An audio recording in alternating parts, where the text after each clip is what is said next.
Hello friends, welcome to crazy GK trick. Friends, आज के इस वीडियो में हम डिस्कस करने वाले हैं बजट 2024। जैसा कि आप सभी जानते हैं, इस साल हमारे देश में चुनाव भी होने हैं। तो इस साल का जो बजट था वो फुल बजट नहीं था, ये अंतरिम बजट था, यानी कि इंटरिम बजट हमको देखने को मिलता है। तो फ्रेंड्स, आज के इस वीडियो सेशन में हम देखेंगे कि इस बजट की क्या हाईलाइट्स थी, क्या क्या चीज़ें यहाँ पर गवर्नमेंट ने बताई, गवर्नमेंट का इस समय क्या विजन है, किस तरह से गवर्नमेंट प्लानिंग कर रही है कि 2047 में विकसित भारत बनाया जाएगा। इसके बारे में हम बात करेंगे। क्या फोकस एरियाज़ हैं, इस बजट के क्या हाईलाइट्स है, क्या क्या चीज़ें हमने अचीव करी हैं, किस दिशा में हम जा रहे हैं, उन बातों को हम डिस्कस करेंगे। साथ में फ्रेंड्स, यहाँ पर गवर्नमेंट ने अमृतकाल के लिए भी एक स्ट्रेटेजी दी है, उसको भी हम डिस्कस करेंगे। उसके बाद हम देखेंगे कि कहाँ से गवर्नमेंट के पास पैसा आता है, किस तरह से गवर्नमेंट उस पैसे को खर्च करती है, इन पॉइंट्स को भी डिस्कस करेंगे। मिनिस्ट्रीज को कितना पैसा एलोकेट किया गया है, स्कीम्स में कितना पैसा एलोकेट किया गया है, उन चीज़ों पर भी हम नज़र डालेंगे। और लास्ट में फ्रेंड्स, हम एक इम्पॉर्टेंट MCQ सेशन को सॉल्व करेंगे, जहाँ से हमको डेफिनेटली एग्जाम्स में क्वेश्चंस देखने को मिलेंगे।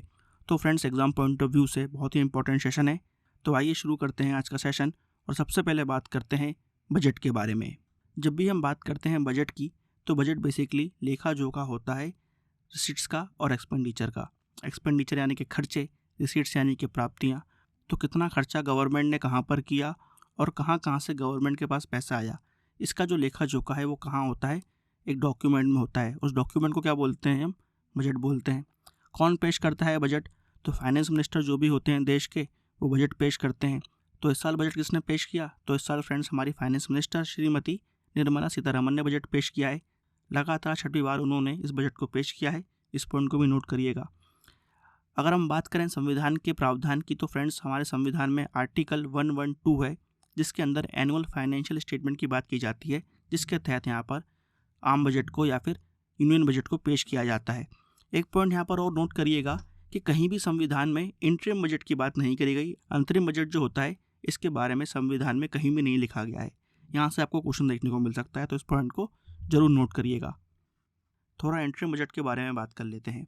इंटरिम बजट बेसिकली उस समय गवर्नमेंट पेश करती है जब चुनाव पास होते हैं।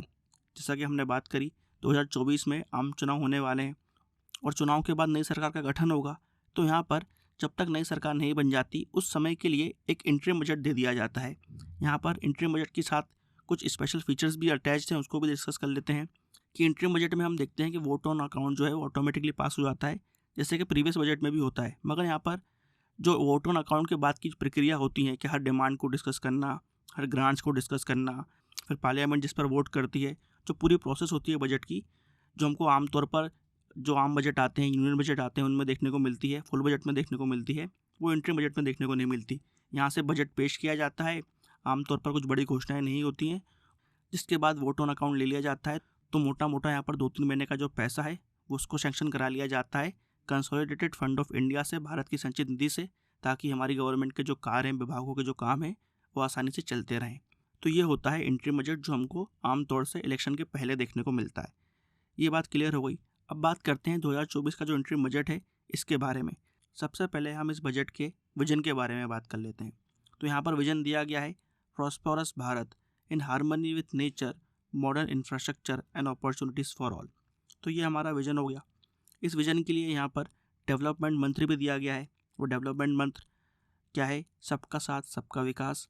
उसके साथ फ्रेंड्स, यहाँ पर कॉम्प्रिहेंसिव डेवलपमेंट ऑफ ऑल होगा, जहाँ पर सबका साथ सबका विकास के साथ सबका विश्वास जोड़ा गया है। उसी के साथ फ्रेंड्स, यहाँ पर सबके प्रयास की जरूरत पड़ेगी, तभी जाकर हम 2047 में इंडिया को एक विकसित देश यानी कि डेवलप्ड कंट्री बना पाएंगे। तो ये बेसिकली यहाँ पर विजन दिया गया है हमारी सरकार द्वारा। यहाँ पर बजट के जो इंपॉर्टेंट फिगर्स हैं उनको भी एक बार देख लेते हैं, इससे पहले कि हम दूसरी चीज़ों को डिस्कस करें। तो फ्रेंड्स, यहाँ पर ये टेबल आपके सामने आ गई है। ये टेबल में पूरी जो डिटेल है, फिगर्स जो हैं इंपॉर्टेंट, वो दी गई हैं। पहले हम देख रहे हैं राजस्व प्राप्तियाँ यानी कि रेवेन्यू रिसीट्स। तो रेवेन्यू रिसीट्स बेसिकली क्या होती हैं? जो पैसा गवर्नमेंट के पास आता है और जिस पर गवर्नमेंट की कोई लायबिलिटी खड़ी नहीं होती, यानी कि इस पैसे को गवर्नमेंट को वापस नहीं करना है, वो होती हैं रेवेन्यू रिसीट्स। मेजर सोर्स क्या है? टैक्स रेवेन्यू और नॉन टैक्स रेवेन्यू। तो फ्रेंड्स, इसका फिगर कितना है, इसको ध्यान में रखिएगा। तो ये फिगर है 30,01,275 लाख करोड़। इस पॉइंट को जरूर याद रखिएगा। इस टेबल में फ्रेंड्स आप देख रहे हैं बजट एस्टिमेटेड, रिवाइज्ड एस्टिमेट, फिर बजट एस्टिमेट। तो यहाँ पर हम डिस्कस कर रहे हैं बजट एस्टिमेट वाली फिगर की, यानी कि जो हमारा वित्तीय वर्ष 2024 और 25 रहेगा, जो कि 1 अप्रैल से चालू होगा, बेसिकली ये उसका एस्टिमेट है। और यहाँ पर इसके बगल में आप जो फिगर देख रहे हैं वो है रिवाइज्ड एस्टिमेटेड, यानी कि 23-24 में एक्चुअली कितना खर्चा करा, और उससे पहले एक फिगर है बजट एस्टिमेटेड। तो हमने एस्टिमेट कितना किया था 23-24 में, वो फिगर भी दी हुई है, और उसके बगल में 22-23 की फिगर भी दी हुई है, ताकि हम कंपेयर भी करें साथ साथ, इसलिए गवर्नमेंट ऐसा फिगर देती है। फिलहाल हमारा फोकस होना चाहिए 23-24 के फिगर में और 24-25 वाले फिगर्स पर। अब देखते हैं हम कैपिटल रिसीट्स, ये 2 वे ट्रांजेक्शन होते हैं, और कैपिटल रिसीट्स की बात कर रहे हैं, यानी कि ये पैसा गवर्नमेंट के पास आएगा। ये फिगर क्या है इस साल? तो ये फिगर है 17,64,494 लाख करोड़। इस पॉइंट को भी याद रखिएगा। टोटल रिसीट्स यहाँ पे आ जाएंगी। फिर इसी तरह से हम देख रहे हैं टोटल एक्सपेंडिचर। टोटल एक्सपेंडिचर कितना हो गया? 47,65,768 लाख करोड़। फिर यहाँ पर जो इंपॉर्टेंट फिगर है वो है हमारे लिए इफेक्टिव कैपिटल एक्सपेंडिचर। ये कितना है? 14,96,693 लाख करोड़। रेवेन्यू डेफिसिट भी बहुत इंपॉर्टेंट है। रेवेन्यू डेफिसिट निकालते कैसे हैं? तो यहाँ पर रेवेन्यू डेफिसिट निकालने के लिए आपको रेवेन्यू एक्सपेंडिचर में से रेवेन्यू रिसीट्स को माइनस करना होता है। तो हमारा रेवेन्यू डेफिसिट आ जाता है, वो कितना है? 6,53,383 लाख करोड़। इसी तरह से फ्रेंड्स हमारा फिजिकल डेफिसिट बहुत इंपॉर्टेंट फिगर होता है। वो कितना है इस वक्त? वो है इस वक्त 16,85,494 लाख करोड़ रुपीज़, और उसके नीचे लिखा है 5.1। इसका क्या मतलब है? जीडीपी के परसेंटेज टर्म में देखा जाए तो 5.1% ऑफ जीडीपी है ये। फिर प्राइमरी डेफिसिट आ गया, वो कितना है? 4,95,054 लाख करोड़, जीडीपी का 1.4%। इस टेबल में फ्रेंड्स जो भी यहाँ पर टर्म्स यूज़ किए गए हैं, जैसे कि revenue receipt, capital receipt, total expenditure, physical deficit, primary deficit, ये टर्म्स अगर आपको क्लियर नहीं है तो शायद आपको समझने में थोड़ी दिक्कत जाए। इसी बात को ध्यान में रखते हुए फ्रेंड्स हमने इन टर्म्स पर भी एक वीडियो प्लान कर लिया है, जो आपको कल हमारे चैनल पर देखने को मिलेगा। और यहाँ पर फ्रेंड्स इस बात को भी नोट करिएगा कि यहाँ पर जो हम इस टेबल को देख रहे हैं, तो यहाँ पर जो रिवाइज एस्टीमेट वाली लिस्ट है 23-24 की, ये फिगर्स भी थोड़े इंपॉर्टेंट होते हैं, तो इन पर भी जरूर नज़र डालिएगा। खासकर जैसे कि फिजिकल डेफिसिट यहाँ पर दिया गया है 5.8%, इसको देख लीजिएगा। रेवेन्यू डेफिसिट दिया गया है 2.8%, काय का? जीडीपी का है। ये सब ये एक्चुअल फिगर है किसकी? जो हमारा वित्तीय वर्ष 23-24 है। और ये जो फिगर हमको दिख रही है लास्ट कॉलम में, ये फिगर है एस्टिमेटेड है, यानी कि अंदाज़ा लगाया गया है कि जो आने वाला वित्तीय वर्ष है 24-25, उसमें हमको ये सब फिगर्स देखने को मिल सकती हैं। तो यहाँ पर हमने इंपॉर्टेंट फिगर्स को देख लिया। चलिए आगे बढ़ते हैं और अब हम बात करते हैं कि कहाँ से इंडियन गवर्नमेंट के पास पैसा आता है। बहुत इंटरेस्टिंग इन्फोग्राफ है ये, जो बताता है हमको from where rupee comes in. तो फ्रेंड्स यहाँ पर हम देखते हैं कि सबसे मेजर पोर्शन जहाँ से गवर्नमेंट के पास पैसा आ रहा है वो क्या है? 28% है बोरोइंग्स एंड अदर लाइबिलिटीज़। तो बेसिकली ये कर्ज है, ऋण है, % पैसा हमारे पास आता है। फिर 19% पैसा इनकम टैक्स से आता है, 18% जीएसटी और दूसरे टैक्स से आता है, 17% कॉर्पोरेशन टैक्स से आता है। इसके बाद नॉन टैक्स रिसीट्स से हमको 7% मिलता है, 5% हमको मिलता है यूनियन एक्साइज ड्यूटी से, 4% हमको मिलता है कस्टम से, और 1% नॉन डेट कैपिटल रिसीट से। तो ये मेजर सोर्सेज हैं जहाँ से गवर्नमेंट के पास पैसा आता है। इनको नोट करिएगा, यहाँ से आपको डेफिनेटली क्वेश्चन देखने को मिलेगा। आइए अब देखते हैं कि गवर्नमेंट के पास जो पैसा ये आया है, ये खर्च कैसे होता है, किस तरह से खर्च करती है गवर्नमेंट इस पैसे को। तो मेजर पोर्शन हमारा जो खर्च होता है वो कहाँ होता है? इंटरेस्ट को देने में। हमने देखा था पिछले ग्राफ में कि बोरोइंग्स बहुत ज़्यादा है, हमने काफ़ी कर्ज लिया हुआ है, तो हमको ब्याज देना पड़ेगा। तो 20% यहाँ पर इंटरेस्ट पेमेंट हमको देनी पड़ती है। इसके बाद अगला मेजर खर्चा क्या है हमारा? जो स्टेट्स का शेयर है, राज्यों का शेयर होता है टैक्सेस में, ड्यूटीज़ में, 20% वो हो जाता है। सेंट्रल सेक्टर स्कीम का शेयर यहाँ पर 16% है। अदर एक्सपेंसेस यहाँ पर हम देखते हैं कि 9%, डिफेंस पर 8% खर्च कर रहे हैं, सेंट्रली स्पॉन्सर्ड स्कीम्स पर हम 8% खर्च कर रहे हैं, सब्सिडी पर 6% खर्च कर रहे हैं, फाइनेंस कमीशन के अनुसार जो हमको ट्रांसफ़र करने पड़ते हैं उस पर सेंट्रल गवर्नमेंट 8% खर्च कर रही है, पेंशन पर यहाँ पर 4% खर्च किया जा रहा है। तो इस तरह से हम समझ सकते हैं कि गवर्नमेंट किस तरह से पैसे खर्च करती है। तो बहुत ही इंटरेस्टिंग और बहुत ही इंपॉर्टेंट ये हमारा पाई चार्ट है, इसको ज़रूर याद रखिएगा, यहाँ से क्वेश्चन ज़रूर आते हैं। आइए अब आगे बढ़ते हैं और डिस्कस करते हैं कि इस साल का जो बजट आया है इसमें फोकस एरिया क्या क्या हैं। गवर्नमेंट बजट में पीपल सेंट्रिक इंक्लूसिव डेवलपमेंट की बात करती है, यानी कि समावेशी विकास की बात की जा रही है। और जो समावेशी विकास होगा उसका केंद्र कौन होंगे? उसका केंद्र होंगे लोग। सस्टेनेबल डेवलपमेंट की बात की गई है, यहाँ पर डिजिटल पब्लिक इंफ्रास्ट्रक्चर को बढ़ाने की बात की गई है, जीएसटी का जो टैक्स बेस है उसको बढ़ाने की बात की गई है, इंडिया को ग्लोबल कैपिटल और फाइनेंशियल सर्विसेज की इकोनॉमी बनाने की बात की गई है, सही तरीके से इन्फ्लेशन को मैनेज किया जाए, महंगाई को मैनेज किया जाए, ये चीज़ भी हमको देखने को मिलती है। और कंट्री के विकास में हर व्यक्ति एक हिस्सेदार बने, इस पॉइंट को भी इंक्लूड किया गया है। यहाँ पर एक और हमको इंटरेस्टिंग ग्राफ देखने को मिलता है जो हमको ये बताता है कि इंडिया की जो डॉलर जीडीपी है वो इस वक्त वर्ल्ड की डॉलर जीडीपी से ऊपर चल रही है, और एस्टिमेटेड भी यही है कि आने वाले फाइनेंशियल ईयर्स में हमको ये आगे की तरफ जाते हुए दिखेगी। इस पॉइंट को भी नोट करिएगा।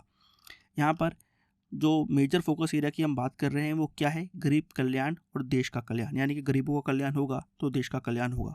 कुछ इंपॉर्टेंट डाटा है जो हमारे लिए काफ़ी इंपॉर्टेंट है, उसको देख लेते हैं कि लगभग 2.7 लाख करोड़ रुपीज़ जो हैं वो डायरेक्टली यहाँ पर गरीबों के अकाउंट्स में जा रहे हैं डायरेक्ट बेनिफिट ट्रांसफ़र के तहत। बहुत सारी गवर्नमेंट की परियोजना है, स्कीम्स हैं जिसके तहत ये सब्सिडी उन तक पहुँचाई जाती है और फाइनेंशियल असिस्टेंस दिया जाता है। लगभग 25 करोड़ लोग जो हैं मल्टी डायमेंशनल पॉवर्टी से बाहर आए हैं। बहुत इंपॉर्टेंट डाटा है ये। यहाँ पर हम ग्राफ में देख सकते हैं कि लगातार देश में हम देख रहे हैं कि गरीबों की संख्या, गरीबी रेखा से नीचे जो लोग रह रहे हैं उनकी संख्या कम होती जा रही है, जो देश के विकास के लिए बहुत ही महत्वपूर्ण है। तो इस डाटा को भी जरूर नोट करिएगा। इसके अलावा हम देखते हैं कि पीएम स्वनिधि स्कीम के तहत 78 लाख स्ट्रीट वेंडर्स, जो हमारे छोटे व्यापारी होते हैं जो सड़क के आसपास अपनी दुकान चलाते हैं, उनकी मदद करने के लिए जो गवर्नमेंट ने स्कीम निकाली है पीएम स्वनिधि, उसके तहत उनको लोन दिया गया है, क्रेडिट दिया गया है। फिर फ्रेंड्स यहाँ पर यूथ की बात भी की गई है। लगभग 1.4 करोड़ यूथ को स्किल ट्रेनिंग दी गई है स्किल इंडिया मिशन के तहत, और पीएम मुद्रा योजना के तहत 43 करोड़ लोन्स दिए गए हैं यूथ एंटरप्रेन्योर्स को। यहाँ पर पीएम श्री स्कीम भी बहुत इंपॉर्टेंट है और इसका जो एलोकेशन है वो भी बढ़ा दिया गया है। इन दोनों पॉइंट्स को नोट करिएगा। 23-24 में इसका एलोकेशन जो था वो 4000 करोड़ था, जो अब बढ़कर 6050 करोड़ हो जाएगा। इस पॉइंट को नोट करिएगा। पीएम श्री योजना बेसिकली स्कूल्स के लिए एक योजना है जिसके तहत पूरे देश में स्कूलों को डेवलप किया जा रहा है। ऐसे स्कूल बनाए जा रहे हैं जो राइजिंग इंडिया में योगदान देंगे। इस पॉइंट को नोट करिएगा। इसी के साथ फ्रेंड्स पिछले 9 सालों में आईआईटी की संख्या 16 से बढ़कर 23 हो गई है, एम्स की संख्या बढ़कर 7 से 22 हो गई है, और जो यूनिवर्सिटीज़ हैं उनकी संख्या बढ़कर 723 से 1113 हो गई है। आइए अब बात करते हैं दूसरे सबसे बड़े फोकस एरिया की, जो है वेलफेयर ऑफ फार्मर्स, यानी कि अन्नदाता का विकास, हमारे किसानों का विकास। तो यहाँ पर पीएम किसान योजना के तहत 11.8 करोड़ फार्मर्स को डायरेक्ट फाइनेंशियल असिस्टेंस दिया जा रहा है। इस योजना के तहत किसानों को 6000 रुपये डायरेक्ट उनके अकाउंट में दिए जाते हैं। फिर हम देखते हैं जो प्रधानमंत्री फसल बीमा योजना है उसके तहत भी 4 करोड़ फार्मर्स अपनी फसल का इंश्योरेंस करा रहे हैं। यहाँ पर मंडी को, जो किसानों की मंडी होती है, उसको इंटीग्रेट किया जा रहा है ई-नैम के तहत, ताकि एक सेंट्रल डाटाबेस बनाया जा सके और उसके तहत यहाँ पर किसान अपनी फसल को बेच सके। तो लगभग 3 लाख करोड़ का ट्रेड यहाँ पर हो चुका है। इस पॉइंट को भी नोट करिएगा। और लगातार जो हमारी खेती है उसमें हमको विकास देखने को मिल रहा है। खासकर राइस का उत्पादन यहाँ पर बढ़ा है। 23-24 में यहाँ पर 38 लाख मैट्रिक टन का जो है राइस हमने प्रोड्यूस किया है। वीट की बात करें तो वो भी हमने 22-23 के मुकाबले 23-24 में ज़्यादा प्रोड्यूस किया है। 262 lakh metric ton wheat produce किया है इंडिया ने। फिर नेक्स्ट फोकस एरिया है नारी शक्ति। फ्रेंड्स सबसे इंपॉर्टेंट बात यहाँ पर जो इंटरेस्टिंग डाटा है, जहाँ से डेफिनेटली क्वेश्चन देखने को मिल सकता है, वो है कि फीमेल का लेबर फोर्स पार्टिसिपेशन में योगदान बढ़ा है। 17-18 में जहाँ पर 23.3% महिलाएं लेबर फोर्स पार्टिसिपेशन में थीं, उनकी संख्या बढ़कर 37% हो चुकी है 22-23 में। बहुत इंपॉर्टेंट। इसका ये मतलब है कि फ्रेंड्स ज़्यादा से ज़्यादा महिलाएं रोजगार की तरफ बढ़ रही हैं और इकोनॉमी में सुचारू रूप से अपना योगदान दे रही हैं। सरकार ने भी यहाँ पर मुद्रा योजना के तहत 30 करोड़ लोन दिए हैं वुमेन एंटरप्रेन्योर्स को। साथ में यहाँ पर महिलाओं की संख्या जो है हायर एजुकेशन में भी बढ़ी है 28% से पिछले 10 सालों में। यहाँ पर महिलाओं की संख्या स्टेम कोर्सेज में, यानी कि साइंस वाले जो कोर्सेज होते हैं, टेक्नोलॉजी वाले को जो कोर्सेज होते हैं, उसमें भी बढ़ रही है। 43% जो एनरोलमेंट है वो अब फीमेल्स का होता है इन कोर्सेज़ में। और फ्रेंड्स यहाँ पर एक बहुत अच्छी योजना जो गवर्नमेंट ने निकाली है वो है लखपति दीदी योजना, जहाँ पर सेल्फ हेल्प ग्रुप को फाइनेंशियल असिस्टेंस दी जाती है। ऐसी महिलाएं जो 1 लाख से ज़्यादा का बिजनेस करती हैं या कमाती हैं, तो उनके जो छोटे बिजनेस हैं, उनका जो सेल्फ एम्प्लॉयमेंट है, उसमें उनको हेल्प मिले। इसके लिए फ्रेंड्स ये योजना है जिसके तहत यहाँ पर 1 करोड़ से ज़्यादा महिलाओं को मदद की गई है। इस पॉइंट को भी नोट करिएगा। फिर फ्रेंड्स हम देखते हैं यहाँ पर स्ट्रेटजी फॉर अमृतकाल, जहाँ पर सबसे पहले सस्टेनेबल डेवलपमेंट की बात की गई है। हम सभी जानते हैं क्लाइमेट चेंज एक रियल चैलेंज है सबके सामने। अगर हमको ह्यूमैनिटी को बचाना है तो हमें सबसे पहले जो हमारा प्लैनेट अर्थ है उसको सस्टेनेबल बनाना होगा। इसके तहत फ्रेंड्स गवर्नमेंट ने काफ़ी योजनाएं बनाई हैं, जहाँ पर हम नेट जीरो विज़न लेकर चल रहे हैं, यानी कि जो हमारा ऊर्जा का उत्पादन है वो हम इस तरह से करेंगे कि कोई भी पॉल्यूशन ना हो, खासकर CO2 एमिशन ना हो, नेट जीरो की तरफ हम बढ़ें। तो ये हमारा टारगेट है 2070 का, जिसके लिए हम सोलर एनर्जी का उपयोग करेंगे, ई बसेस का उपयोग करेंगे पब्लिक ट्रांसपोर्ट में, और भी बहुत सारी योजनाएं यहाँ पर हमको देखने को मिलती हैं। यहाँ पर जो पॉइंट हमको नोट करना चाहिए वो ये है कि जो नॉन फॉसिल फ्यूल्स होते हैं उसकी जो कैपेसिटी है इलेक्ट्रिसिटी प्रोडक्शन में वो बढ़ती जा रही है, और इस वक्त इंस्टॉल्ड कैपेसिटी 43.9% तक पहुँच चुकी है नवंबर 2023 में। ये इंपॉर्टेंट डाटा है, इसको नोट करिएगा। इसके बाद हम देखते हैं कि प्रधानमंत्री उज्ज्वला योजना के तहत LPG कनेक्शंस 10 करोड़ से ज़्यादा हो चुके हैं। LED लाइट का उपयोग ज़्यादा हो, इसके लिए भी फ्रेंड्स उजाला योजना है, जहाँ पर हमको 36.9 करोड़ LED बल्ब्स देखने को मिलते हैं, और 1.93 crore LED bulbs street light पर भी लगाए गए हैं। इस पॉइंट को भी नोट करिएगा। फिर बजट में हमको इंफ्रास्ट्रक्चर और इन्वेस्टमेंट की बात देखने को मिलती है। रेलवे के लिए PM गति शक्ति योजना की बात यहाँ पर की गई है। रेलवे के अंतर्गत हम देखते हैं कि 3 बड़े रेलवे कॉरिडोर बनाए जाएंगे PM गति शक्ति के तहत। बहुत इंपॉर्टेंट है, जिससे हमारी लॉजिस्टिक एफिशिएंसी बढ़ेगी, यानी कि जो माल का आवागमन है उसको हम इंक्रीज़ करेंगे। फॉरेन डायरेक्ट इन्वेस्टमेंट बढ़ाने की बात की गई है। उड़ान स्कीम के तहत यहाँ पर एयरपोर्ट्स को बढ़ाने की बात की गई है। साथ ही में फ्रेंड्स मेट्रो रेल और नमो भारत ट्रेन को भी चलाने की बात की गई है, जिसका उपयोग हमको अर्बन ट्रांसपोर्टेशन में हेल्प करेगा। गवर्नमेंट ने ये भी बताया कि लगातार कैपिटल एक्सपेंडिचर बढ़ता जा रहा है। इसका ये मतलब है कि पूंजी में निवेश हो रहा है, जिसका बेनिफिट हमको आने वाले समय में देखने को मिलेगा। FDI फ्लो की बात करें तो वो भी लगभग डबल किया गया है पिछले 9 सालों में। ये पॉइंट को भी हाईलाइट किया गया है। फिर फ्रेंड्स यहाँ पर हम देखते हैं इंक्लूसिव डेवलपमेंट, समावेशी विकास के बारे में बात करते हैं, जहाँ पर फ्रेंड्स जो एस्पिरेशनल डिस्ट्रिक्ट प्रोग्राम है उसके तहत जो बेसिक सुविधाएं हैं, खासकर महिलाओं तक, किसानों तक, बच्चों तक उनको पहुँचाया जा सके, उसके बारे में बताया गया है। यहाँ पर प्रेग्नेंट महिलाओं का जो रजिस्ट्रेशन है पहले ट्राइमेस्टर के अंदर वो लगातार बढ़ रहा है, जो चाइल्ड हेल्थ केयर के लिए और फीमेल हेल्थ केयर के लिए काफ़ी इंपॉर्टेंट है। इसी के साथ फ्रेंड्स प्रधानमंत्री जीवन ज्योति योजना, जो कि एक लाइफ इंश्योरेंस पॉलिसी है, उसमें भी हम देखते हैं कि एनरोलमेंट लगातार बढ़ता जा रहा है। यहाँ पर हेल्थ सेक्टर में एक जो नई चीज़ हमको देखने को मिलती है फ्रेंड्स, वो है U-Win प्लेटफॉर्म, जहाँ पर फ्रेंड्स जो मिशन इंद्रधनुष है, जिसके तहत यहाँ पर वैक्सीन लगाई जाती हैं, उसकी पहुँच सब तक पहुँचे, उसके लिए फ्रेंड्स इस प्लेटफॉर्म को बनाया गया है। तो ये काफ़ी इंपॉर्टेंट है, इसको नोट करिएगा। फिर हम बात करते हैं हाउसिंग के बारे में, जहाँ पर प्रधानमंत्री आवास योजना के तहत 3 करोड़ घर बनाए गए हैं, और आने वाले 5 सालों में 2 करोड़ और घर बनाए जाएंगे। इसी के साथ फ्रेंड्स इंडिया टूरिज्म में भी लगातार आगे बढ़ रहा है। इस पॉइंट को भी यहाँ पर हाईलाइट किया गया है। फिर फ्रेंड्स लास्ट में हम देखते हैं एग्रीकल्चर और फूड प्रोसेसिंग। यहाँ पर फ्रेंड्स कुछ इंपॉर्टेंट चीज़ों की बात करें तो एक एप्लीकेशन नैनो DAP को एक्सपेंड किया है, ताकि हमारे जो एग्रो क्लाइमेटिक जोन्स हैं उसको हम आइडेंटिफाई करें। इसका क्या मतलब है कि एग्रीकल्चर के हिसाब से यहाँ पर हम क्लाइमेट को देखेंगे, इस हिसाब से जोन्स बांटे जाएंगे, ताकि किसानों को सही इन्फॉर्मेशन मिले और सही तरीके से वो प्लानिंग कर पाएँ जब भी वो फसल लगाते हैं। फिर हम देखते हैं प्रधानमंत्री मत्स्य संपदा योजना, जिसके तहत 5 इंटीग्रेटेड एक्वा पार्क्स लगाए जाएंगे। ये भी एक इम्पॉर्टेंट डेवलपमेंट है, इसको नोट करिएगा। बजट में हम देखते हैं कि ब्लू रिवोल्यूशन के लिए भी काफ़ी अमाउंट बढ़ाया गया है। 24-25 में हम देखते हैं कि 2352 करोड़ रुपए एलोकेट किए गए हैं ब्लू रिवोल्यूशन के लिए।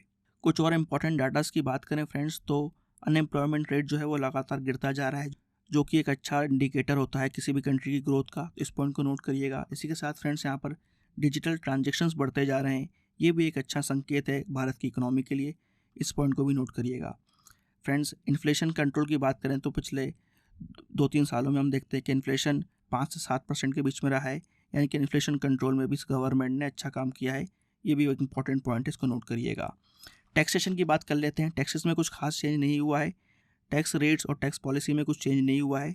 यहाँ पर जो इंपॉर्टेंट पॉइंट हमको नोट करना चाहिए वो ये है कि ग्रॉस GST कलेक्शन जो है वो लगातार बढ़ता जा रहा है, और एवरेज इस वक्त 1.66 लाख करोड़ है फाइनेंशियल ईयर 24 में। इस पॉइंट को नोट करिएगा। अब बात कर लेते हैं कि स्पेसिफिक मिनिस्ट्रीज़ को कितना पैसा एलोकेट किया गया है। तो डिफेंस मिनिस्ट्री को 6.2 लाख करोड़ रुपए एलोकेट किए गए हैं। रोड ट्रांसपोर्ट और हाईवेज़ को 2.78 लाख करोड़, रेलवेज़ को 2.55 लाख करोड़, होम मिनिस्ट्री और बाकी मिनिस्ट्रीज़ का डाटा भी यहाँ पर दिया गया है, इसको आप देख सकते हैं। आगे बढ़ते हैं फ्रेंड्स और बात करते हैं मेजर स्कीम्स की। तो सबसे इंपॉर्टेंट है Mahatma Gandhi national rural employment guarantee scheme. 24-25 में हम देखते हैं कि इसका एलोकेशन को बढ़ाया गया है। 60,000 करोड़ से इसका एलोकेशन 86,000 करोड़ कर दिया गया है। तो काफ़ी बड़ा इंक्रीज़ यहाँ पर हमको देखने को मिलता है। आयुष्मान भारत योजना में भी फ्रेंड्स यहाँ पर 3,000 करोड़ की बढ़ोतरी देखने को मिल रही है। अब इसका बजट 7,500 करोड़ रुपए हो चुका है। नेशनल ग्रीन हाइड्रोजन मिशन में हम देखते हैं कि बजट मोर देन डबल हुआ है, 600 करोड़ का बजट यहाँ पर इसके लिए सैंक्शन किया गया है। तो फ्रेंड्स यहाँ पर हमने 2024 इंटरिम बजट्स की जो हाईलाइट्स हैं उन सबको डिस्कस कर लिया है। अब समय है एमसीक्यू सेशन का, तो आइए अब हम एमसीक्यू सेशन सॉल्व कर लेते हैं ताकि हमको एक अंदाज़ा लग जाए कि किस तरह के क्वेश्चंस हमको एग्जाम में देखने को मिल सकते हैं। फ्रेंड्स यहाँ पर मैं आपको ये बात बता दूँ कि अगर आप इस वीडियो की PDF चाहते हैं तो फ्रेंड्स आपको उसकी PDF हमारी क्रेजी जीके ट्रिक एप्लीकेशन में मिल जाएगी, वहाँ से आप इसको डाउनलोड कर सकते हैं। तो आइए देखते हैं पहला क्वेश्चन। किस वर्ष से बजट 1 फरवरी को पेश किया जा रहा है? 2017 से हम देखते हैं कि बजट को 1 फरवरी से पेश करना शुरू करा है, तो यहाँ पर सही आंसर हो जाएगा ए 2017। अगला क्वेश्चन है किस वर्ष से रेल बजट को अलग से पेश करने की परंपरा बंद कर दी गई? तो ये डेवलपमेंट भी हमको 2017 में देखने को मिलता है, यहाँ पर सही आंसर हो जाएगा बी 2017। नेक्स्ट क्वेश्चन है पीएम किसान योजना के तहत 2024 तक कितने किसानों को लाभ दिया जा चुका है?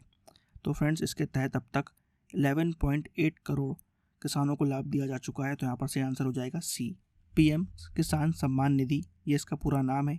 ये जो स्कीम है ये 100% सेंट्रल गवर्नमेंट फंड करती है, यानी कि ये एक सेंट्रल सेक्टर स्कीम है, इस पॉइंट को भी नोट करिएगा। इस स्कीम के तहत किसानों को 6,000 रुपये की आर्थिक सहायता दी जाती है। अगला क्वेश्चन है बजट 2024-25 के तहत पीएम मुद्रा योजना के तहत गवर्नमेंट कितनी महिला एंटरप्रेन्योर्स को लोन वितरण करेगी? तो यहाँ पर गवर्नमेंट का टारगेट है कि लगभग 30 करोड़ महिलाओं को यहाँ पर पीएम मुद्रा योजना के तहत लोन दिया जाए। पीएम मुद्रा योजना फ्रेंड्स बेसिकली MSME सेक्टर के लिए होती है, जहाँ पर माइक्रो, स्मॉल और मीडियम एंटरप्राइजेस को लोन दिया जाता है ताकि जो छोटे बिजनेस हैं वो भी आगे जाकर ग्रो कर सकें। अगला क्वेश्चन है भारत में शून्य आधारित बजट, जिसको हम जीरो बेस बजटिंग बोलते हैं, ये प्रणाली कब से चालू हुई या कब से लागू हुई? इसकी शुरुआत हमको 7th 5-year प्लान में देखने को मिलती है, तो यहाँ पर से आंसर हो जाएगा 7th 5-year प्लान यानी कि सी। अगला क्वेश्चन है वार्षिक वित्तीय विवरण, जिसको हम बोलते हैं एनुअल फाइनेंशियल स्टेटमेंट, ये जो प्रेजेंट किया जाता है पार्लियामेंट में, ये किसके द्वारा प्रेजेंट किया जाता है? तो बेसिकली राष्ट्रपति द्वारा एनुअल फाइनेंशियल स्टेटमेंट प्रस्तुत किया जाता है, पार्लियामेंट में टेबल किया जाता है, इस पॉइंट को नोट करिएगा। सही आंसर क्या हो जाएगा ए। नेक्स्ट क्वेश्चन है वर्ष 24-25 के अनुसार वर्ष 22-23 में फीमेल लेबर पार्टिसिपेशन रेट बढ़कर कितना प्रतिशत हो चुका है? तो ये रेट 23.3% से बढ़कर 37% हो चुका है, यहाँ पर सही आंसर हो जाएगा सी। बहुत इंपॉर्टेंट डाटा है, इसको नोट करिएगा। नेक्स्ट क्वेश्चन है हाल ही में बजट 24-25 के अनुसार भारत सरकार अपने बजट का कितना प्रतिशत खर्च डिफेंस पर करेगी? तो फ्रेंड्स डिफेंस पर हम देखते हैं कि भारत सरकार लगभग 8% खर्च करने वाली है 24-25 में। सही आंसर क्या है ए। अगला क्वेश्चन है केंद्रीय वित्त मंत्री निर्मला सीतारमण लगातार डैश बार केंद्रीय बजट पेश कर चुकी हैं, तो फ्रेंड्स इस साल उन्होंने 6वीं बार बजट को पेश किया है, यहाँ पर सही आंसर हो जाएगा 6th। नेक्स्ट क्वेश्चन है किस कंट्री ने पहली बार बजट पेश किया था? तो फ्रेंड्स ये प्रथा हम देखते हैं कि इंग्लैंड में चालू हुई थी। इंग्लैंड में ही प्रारंभिक रूप से पार्लियामेंट्री डेमोक्रेसी चालू होती है और बजट पेश करने की प्रथा भी इंग्लैंड में पहली बार देखने को मिलती है। सही answer B England. Next question है बजट 24-25 में किस प्लेटफॉर्म के तहत बच्चों के टीकाकरण का डिजिटल रिकॉर्ड रखा जाएगा?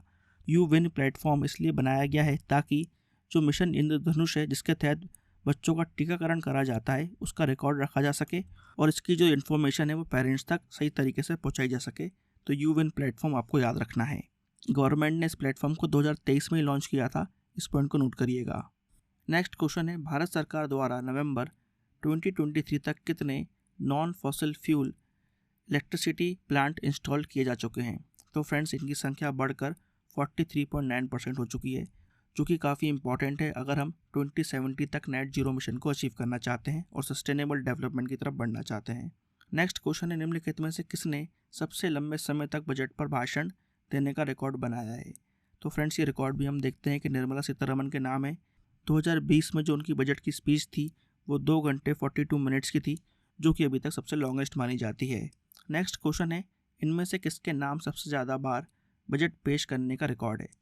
तो यहाँ पर सही आंसर है मोनार्जी देसाई जी, इन्होंने 10 बार बजट पेश किया है, इस पॉइंट को नोट करिएगा।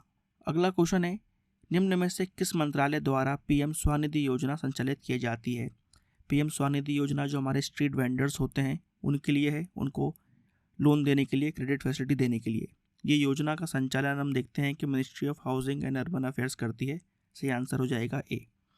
अगला क्वेश्चन है बजट 2024-25 के तहत पीएम श्री योजना में 24-25 के लिए कितना बजट एलोकेट किया गया है?